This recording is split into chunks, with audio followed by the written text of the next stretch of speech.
The final bills of the special legislative session are introduced. Well, that brings the total to 81 bills and 24 constitutional amendments in front of lawmakers.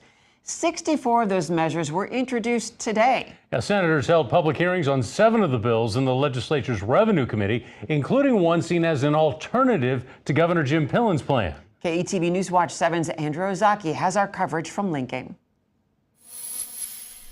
Make it more. LB 9, or lower the levy cap plan, is being sold as a doable alternative to the governor's proposal. Let's give Nebraskans the property tax relief that they deserve slowly and steadily over the next 10 years. Senator Jana Hughes' bipartisan proposal would use the existing state aid formula and step down the maximum tax rate school districts could levy down to 25%.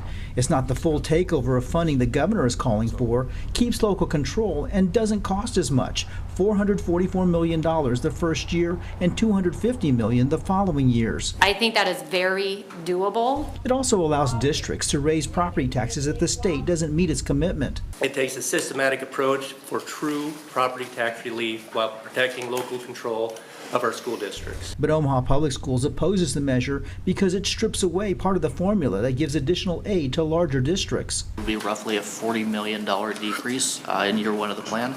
The Revenue Committee also heard a number of bills that would raise revenue, including increasing the cigarette tax to over $2 a pack, pausing the 2023 income tax cuts for 3 years, and 2 proposals that would place more burden on the rich by Senator Carol Blood. One taxes individuals making over $250,000 a year at 9%. Another imposes a 3.7% luxury tax on the purchase of expensive cars, clothing, and jewelry. The individuals that have the means to purchase these items have the means to pay this tax, which would benefit our state and help to balance out our tax revenue. But Brian Sloan at the Chamber of Commerce says none of these plans address what he calls the real problem, which is valuations. Most of the proposals during this special session is how can we tax more people and use those revenues and distribute them back to landowners either directly or indirectly. If we're going to address this problem, we need to focus on the valuation issue and the levy issue.